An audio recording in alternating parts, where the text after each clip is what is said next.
ചിത്രങ്ങളെ സംബന്ധിച്ച് കുറച്ച് വാർത്തകൾ വന്നിട്ടുണ്ട്. പുതിയൊരു വീഡിയോയിലേക്ക് എല്ലാവർക്കും സ്വാഗതം. അപ്പം ലാലേട്ടൻ, എമ്പുരാൻ, തുടരും എന്നീ ചിത്രങ്ങളുടെ വൻ വിജയത്തിന് ശേഷം ഇപ്പോൾ അഭിനയിച്ചുകൊണ്ടിരിക്കുന്ന ചിത്രമാണ് ഹൃദയപൂർവ്വം എന്ന് പറയുന്ന സത്യൻ അന്തിക്കാടിൻ്റെ ചിത്രം. ഒരു പ്രത്യേക രീതിയിലുള്ള ചിത്രമാണ്. സത്യൻ്റെ ഇന്നേ വരെയുള്ള ചിത്രങ്ങളിൽ നിന്ന് വ്യത്യസ്തമായ ഒരു കഥ പറയുന്ന രീതിയാണ് ഇതിൽ നിന്ന് ലാലേട്ടൻ തന്നെ പറഞ്ഞിട്ടുണ്ട്. അതെന്തുമാത്രം സത്യമാണെന്നുള്ളത് നമ്മൾ ചിത്രം വരുമ്പോൾ മാത്രമേ മനസ്സിലാവൂ. ഏതായാലും വളരെയധികം ആലോചിച്ചും അതുപോലെ കണ്ടും മാത്രമേ ലാലേട്ടൻ ഈ ചിത്രങ്ങളിൽ അഭിനയിക്കുകയുള്ളൂ എന്ന് തന്നെയാണ് നമ്മുടെ ഒരു വിശ്വാസം. ആ വിശ്വാസം ലാലേട്ടൻ തന്നെ കാത്ത് സൃഷ്ടിക്കട്ടെ, അല്ലേ? അപ്പം തുടരും എന്ന ചിത്രത്തിൻ്റെ വിജയശേഷം ലാലേട്ടൻ്റെ അനേകം ചിത്രങ്ങളാണ്. മമ്മൂട്ടിയുമായിട്ട് മഹേഷ് നാരായണൻ്റെ ചിത്രത്തിൽ അഭിനയിച്ചു കൊണ്ടിരിക്കുന്നു. അങ്ങനെ പല പല ചിത്രങ്ങൾ വരുന്നതിനിടയിലാണ് നമ്മുടെ ലാലേട്ടൻ്റെ കുറച്ച് നാളിന് ശേഷം നമ്മൾ ലാലേട്ടനെ കൈയടിച്ച് സ്വീകരിച്ച ഒരു ചിത്രമുണ്ട്. ഈ തുടരും എമ്പുരാനൊക്കെ വരുന്നതിന് മുമ്പ് അതൊരു തമിഴ് ചിത്രത്തിലെ ചെറിയൊരു അതിഥിവേഷമായിട്ട് ലാലേട്ടൻ എത്തിയപ്പോൾ അത് മലയാള പ്രേക്ഷകർ നിറഞ്ഞാടി എന്നുള്ളതാണ്. നമുക്ക് ഓർമ്മ കാണാം, ജയിലർ എന്ന ചിത്രത്തിലെ ലാലേട്ടൻ്റെ വരവ് ഒന്നൊന്നര മാസമായിരുന്നല്ലേ. തിയേറ്റർ ഇളക്കി മറിച്ച ആ രംഗം ഇപ്പോഴും എൻ്റെ കൺമുമ്പിൽ നിൽക്കുകയാണ്. അങ്ങനെ ആ ലാലേട്ടനെ നമുക്കൊരിക്കൽ കൂടി കാണാനുള്ള അവസരമാണ് ഈ ഉടൻ തന്നെ ഒത്തുവരുന്നത്.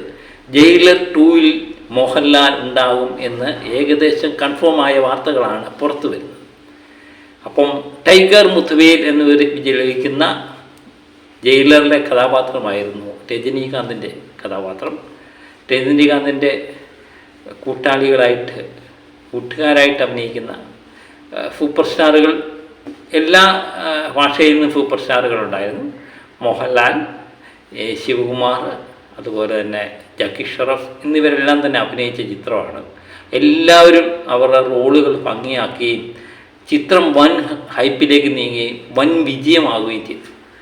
650 കോടിയോളം നേടിയ ചിത്രമാണ്. രജനീകാന്തിൻ്റെ മറ്റുള്ള ചിത്രങ്ങളെ അപേക്ഷിച്ച് വലിയ ഹൈപ്പിൽ ആ ചിത്രം നേടി എന്നുള്ളതാണ് ഏറ്റവും സന്തോഷകരമായ കാര്യം.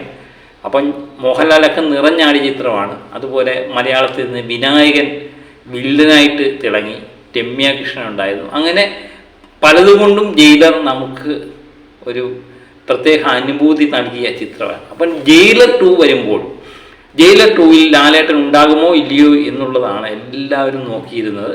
അപ്പോൾ ഏകദേശം നമ്മുടെ സത്യൻ അന്തിക്കാടിൻ്റെ ചിത്രത്തിലാണ് ലാലേട്ടൻ അഭിനയിച്ചുകൊണ്ടിരിക്കുന്നത്. അവിടെ നെൽസൺ ദിലീപ് കുമാർ എന്ന് പറയുന്ന സംവിധായകൻ, ജയിലർ 2-ൻ്റെ സംവിധായകൻ, ജയിലർ 1-ൻ്റെ അദ്ദേഹം തന്നെയായിരുന്നു. ലാലേട്ടനെ കാണാൻ അവിടെ എത്തിയതിൻ്റെ ഫോട്ടോകൾ ഇപ്പോൾ കാണാനിടയാകുന്നുണ്ട്. അപ്പം നിശ്ചയമായിട്ടും ലാലേട്ടൻ ജയിലർ 2-ൽ ഉണ്ടാകും എന്ന് തന്നെ നമ്മൾ വിചാരിക്കുന്നു. അപ്പം കഴിഞ്ഞ ചിത്രത്തിൽ ജയിലർ 1-നെ അപേക്ഷിച്ച് ഒരു പ്രധാനപ്പെട്ട റോള് തന്നെ ലാലേട്ടൻ കൈകാര്യം ചെയ്യാനുള്ള സാധ്യത കാണുന്നുണ്ട് എന്ന് തന്നെയാണ് എല്ലാവരും റിപ്പോർട്ടുകൾ വായിക്കുമ്പോൾ നമുക്ക് മനസ്സിലാവുന്നത്. കാരണം ലാലേട്ടൻ ജയിലർ 1-ൽ അഭിനയിച്ച ലാലേട്ടനല്ല, ജയിലറിൽ അഭിനയിച്ച ലാലേട്ടനല്ല ഇപ്പോൾ ഉള്ള ലാലേട്ടൻ. ഒരുപക്ഷെ രജനീകാന്തിനോടൊപ്പം നിൽക്കുന്ന കളക്ഷൻ റെക്കോർഡുമൊക്കെ ആയിട്ടാണ് ലാലേട്ടൻ നിൽക്കുന്നത്. അപ്പം ആ ഇപ്പോൾ നിൽക്കുന്ന ലാലേട്ടനെ ചെറിയ റോൾ ഒതുക്കുമോ ഇല്ലയോ എന്നുള്ളത് കണ്ടു തന്നെ അറിയണം. നെൽസൺ ഒരു കാരണവശാലും അങ്ങനെ ചെയ്യില്ല എന്ന് തന്നെ വിചാരിക്കുന്നു. കാരണം ലാലേട്ടൻ്റെ വേൾഡ് വൈഡുള്ള ഹൈപ്പ് നെൽസണ് കൃത്യമായിട്ട് അറിയാം. അതുകൊണ്ടാകാം നെൽസൺ ദിലീപ് കുമാർ എന്ന് പറയുന്ന സംവിധായകൻ ലാലേട്ടനെ തിരക്കി അദ്ദേഹം അഭിനയിച്ചുകൊണ്ടിരിക്കുന്ന സിനിമാ സെറ്റിലെത്തിയ അതിൻ്റെ ഫോട്ടോകളൊക്കെ വൈറലാകുകയും ചെയ്യുന്നത്. അപ്പം ആ ചിത്രത്തിൽ ലാലേട്ടൻ അഭിനയിക്കുമോ ഇല്ലയോ എന്നുള്ളത് നമുക്ക് കണ്ടു തന്നെ അറിയാം. അതുപോലെ ബാലകൃഷ്ണ എന്ന് പറയുന്ന നടനും ഇതിനകത്ത് അഭിനയിക്കുമെന്ന് പറയപ്പെടുന്നു. അതുപോലെ ഹോളിവുഡിൽ നിന്ന് ഒരു സൂപ്പർ താരവും ഈ ചിത്രത്തിൽ അതിഥി താരമായി എത്തുന്നുണ്ട് എന്നാണ് അറിയുന്നത്. അപ്പം എല്ലാവരും, തമിഴായാലും തെലുങ്കായാലും മലയാളമായാലും എല്ലാം കൂടെ സമ്മിശ്രമായിട്ടാണ് രജനീകാന്തിനോടൊപ്പം അഭിനയിക്കാൻ പോകുന്നത്. ആ ചിത്രം വൻ വിജയമായി മാറട്ടെ എന്ന് നമുക്ക് ആശംസിക്കാം, അല്ലേ? അപ്പം മറ്റൊരു വിശേഷം എന്ന് പറയുന്നത് ലാലേട്ടൻ്റെ 2007 ഇറങ്ങിയ ചിത്രമായിരുന്നു തലയായിട്ട് ലാലേട്ടൻ മുംബൈ, അല്ലേ? ആ ചിത്രം തിയേറ്റർ നിറഞ്ഞാടിയ ചിത്രമാണ്. ആ കാലത്തെ ഏറ്റവും വലിയ ഹിറ്റ് സമ്മാനിച്ച ഒരു ചിത്രമാണ് ഛോട്ടാ ബോംബെ. മണിയംപിള്ള രാജുവായിരുന്നു ആ ചിത്രം നിർമ്മിച്ചത്. അൻവർ റഷീദിൻ്റെ രണ്ടാമത്തെ ചിത്രമാണെന്ന് തോന്നുന്നു.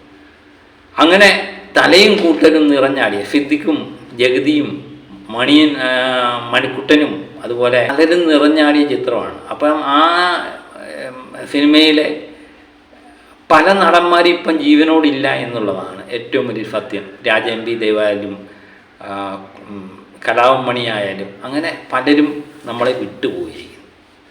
അപ്പോൾ അവരെ ഒരിക്കൽ കൂടി കാണാനുള്ളൊരവസരം മെയ് 21 വീണ്ടും റിലീഫുമായിട്ട് ഛോട്ടാ ബോംബെ എത്തുന്നു എന്നുള്ള മോഹൻലാലിൻ്റെ റിലീഫുമായിട്ട് ബന്ധപ്പെട്ട പല ചിത്രങ്ങളെ പറ്റി വാർത്തകൾ വരുമ്പോഴും ആൾക്കാർ ആവശ്യപ്പെട്ടുകൊണ്ടിരുന്ന ഒരു ചിത്രമായിരുന്നു ഛോട്ടാ ബോംബെ വീണ്ടും റിലീഫ് ചെയ്യണം എന്ന്. അത് മെയ് 21 വീണ്ടും നമ്മളെ കാണാനെത്തുന്നു എന്നുള്ളതാണ് ഏറ്റവും പ്രധാനപ്പെട്ട ഒരു വാർത്ത. അപ്പം ലാലേട്ടൻ്റെ ഏത് ചിത്രങ്ങളും റിലീഫ് ചെയ്ത് കഴിഞ്ഞാൽ അത് വൻ വിജയമാകുന്നതാണ് നമ്മൾ കാണുന്നത്. ദേവദൂതനായാലും മണിച്ചിത്രത്താഴായാലും സ്ഫടികമായാലും ഇതൊക്കെ നമ്മൾ കണ്ടു.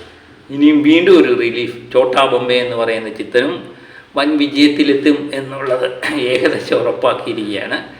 അപ്പം അൻവർ റഷീദിൻ്റെ ഇനിയും പുതിയ ചിത്രം ഉണ്ടാകുമോ ഇല്ലയോ എന്നുള്ളതെല്ലാം നമുക്ക് കണ്ടു തന്നെ അറിയാം. ഇതിൽ നായിക ഭാവനയായിരുന്നു. 2007 ചിത്രം ഇറങ്ങിയത്. അപ്പം ജഗതിയൊക്കെ പ്രധാനപ്പെട്ട റോള് കൈകാര്യം ചെയ്തൊരു സിനിമയാണിത്. അപ്പം ജഗതിയൊക്കെ വീണ്ടും ആ നല്ല ജഗതിയുടെ നല്ല ടൈമിൽ നമുക്ക് കാണാനുള്ള അവസരം വീണ്ടും കിട്ടും. അതുപോലെ അമൽ നീരജ് ചിത്രങ്ങളിൽ ലാലേട്ടൻ അഭിനയിക്കുന്നുണ്ടോ? എല്ലാവരും നേരത്തെ തൊട്ട് ചോദിച്ചു തുടങ്ങിയ കാര്യമാണ്. കാരണം വർഷങ്ങളായിട്ട് നമ്മൾ കേൾക്കുന്ന അമൽ നീരജിൻ്റെ ചിത്രത്തിൽ ലാലേട്ടൻ അഭിനയിക്കുന്നു എന്നുണ്ട്. ഒരു കൊല്ലകൊല്ലി ഐറ്റം തന്നെയാകാം അമൽ നീരജ് ഒരുക്കുന്നത് എന്നാണ് പറയുന്നത്. ഒക്ടോബറിൽ ഇതിൻ്റെ ചിത്രീകരണം തുടങ്ങുന്നു എന്നുള്ള വാർത്തകളും വരുന്നുണ്ട്. ഇത് കൃത്യമായിട്ട് നമുക്ക് കിട്ടുന്ന വില. പക്ഷേ അമൽ നീരജ് മോഹൻലാൽ കൂട്ടുകെട്ട് ഒന്നിക്കുകയാണെങ്കിൽ അതൊരു വലിയൊരു സംഭവമായിട്ട് മാറാനുള്ള സാധ്യത കാണുന്നുണ്ട്. കാരണം എമ്പുരാനെ പോലെ തന്നെ ഒരു വൻ ചിത്രമായിട്ട് ചിത്രീകരണത്തിന് മുമ്പ് തന്നെ ഈ ചിത്രം മാറുന്നുണ്ട് എന്നുള്ളതാണ് ഏറ്റവും വലിയൊരു സത്യം. അവർ അറിഞ്ഞോ ഇല്ലയോ എന്ന് എനിക്കറിയില്ല. ചിത്രം നിർമ്മിക്കാനെന്നൊക്കെ അവരറിഞ്ഞോ ഇല്ലയോ എന്നറിയില്ല. എന്നാലും ഇതിൻ്റെ വാർത്ത വന്നപ്പം മുതൽ അത് വലിയ ഹൈപ്പിൽ നിൽക്കുന്ന ഒരു ചിത്രമാണ്. അപ്പം ചിത്രം തിയേറ്ററിൽ കൂടെ എത്തിയാൽ പിന്നെ പറയാനില്ല. അമൽ നീരജ് എന്ന് പറയുന്ന വ്യക്തിയുടെ പല ചിത്രങ്ങളും നമുക്ക് അദ്ദേഹത്തിൻ്റെ ഒരു മേക്കിംഗ് ഉണ്ട്. അത് പ്രത്യേക സ്റ്റൈലാണ്. സാഗർ ഇലിയാസ് ജാക്കി അതുപോലെ ബിഗ് ബി എന്നീ ചിത്രങ്ങളെല്ലാം നമ്മൾ അത് കണ്ടിട്ടുള്ളതാണ്. അദ്ദേഹം ഒരിക്കൽ കൂടി ലാലേട്ടനുമായിട്ട് നിൽക്കുമ്പം വേറെ ലെവൽ സാധനമാണ് നമ്മൾ പ്രതീക്ഷിക്കുന്നത്. അത് അവർക്കും അറിയാം. അത് തന്നെ പ്രതീക്ഷിച്ച് തന്നെയാണ് നമ്മൾ ആഗ്രഹിക്കുന്നത്. അത് അവർ തരും എന്ന് തന്നെ നമ്മൾ പ്രതീക്ഷിക്കാം. പിന്നൊരു വാർത്ത വരുന്നത് എമ്പുരാൻ്റെ വിജയത്തിന് ശേഷം പൃഥ്വിരാജ് മോഹൻലാൽ ടീം ഒന്നിക്കുന്നു. എമ്പുരാൻ 3ക്ക് വേണ്ടിയല്ല, അതിനിടയിൽ ഉള്ള ഗ്യാപ്പിൽ പൃഥ്വിരാജിൻ്റെ സംവിധാനത്തിൽ മോഹൻലാൽ വീണ്ടും അഭിനയിക്കുന്നു. ഒരു കോമഡി ചിത്രത്തിന് വേണ്ടി അഭിനയിക്കുന്നു എന്നുള്ളതാണ്. ലൂസിഫർ കഴിഞ്ഞതിന് ശേഷം ഇവർ ബ്രോഡ് ആടി എന്ന് പറയുന്ന ചിത്രത്തിൽ അഭിനയിച്ചു. അതൊരു വൻ വിജയമായിരുന്നു. നല്ല ഒരു ലാലേട്ടന് പഴയൊരു ലാലേട്ടന് തിരിച്ചു കിട്ടിയൊരു പ്രതീതി തന്നെ. പക്ഷേ അത് തിയേറ്ററിലല്ല, OTTയിലായിരുന്നു റിലീഫായത്. അതിൻ്റെ ഒരു ഇതുണ്ടായിരുന്നു, വിഷമമുണ്ടായിരുന്നു. എന്നാലും OTT നമ്മൾ കണ്ടു കഴിഞ്ഞപ്പം വളരെയധികം ഇഷ്ടപ്പെട്ട ഒരു ചിത്രമാണ്. ലാലേട്ടൻ്റെ ചെറിയ നുറുങ്ങ് കണ്ണുകൾ കൊണ്ടും വാ കൊണ്ടും ഒക്കെയുള്ള ആ ചമ്മലുകളും എല്ലാം കാണുന്ന ചിത്രമാണ്. അപ്പം പൃഥ്വിരാജിനെ മോഹൻലാലിനെ എങ്ങനെ കൈകാര്യം ചെയ്യണമെന്ന് കൃത്യമായിട്ട് അറിയാവുന്ന ഒരു സംവിധായകനാണ്. അതുകൊണ്ട് ലാലേട്ടൻ്റെ വീണ്ടും പൃഥ്വിരാജ് 3 ചിത്രങ്ങളെ സംവിധാനം ചെയ്തുള്ളൂ. ആ 3 ചിത്രങ്ങളിൽ ലാലേട്ടനായിരുന്നു നായകൻ. 4ാമത്തെ ചിത്രം സംവിധാനം ചെയ്യാൻ പോകുന്നു എന്ന് പറയുന്നു. അതിലും നായകൻ ലാലേട്ടൻ തന്നെ.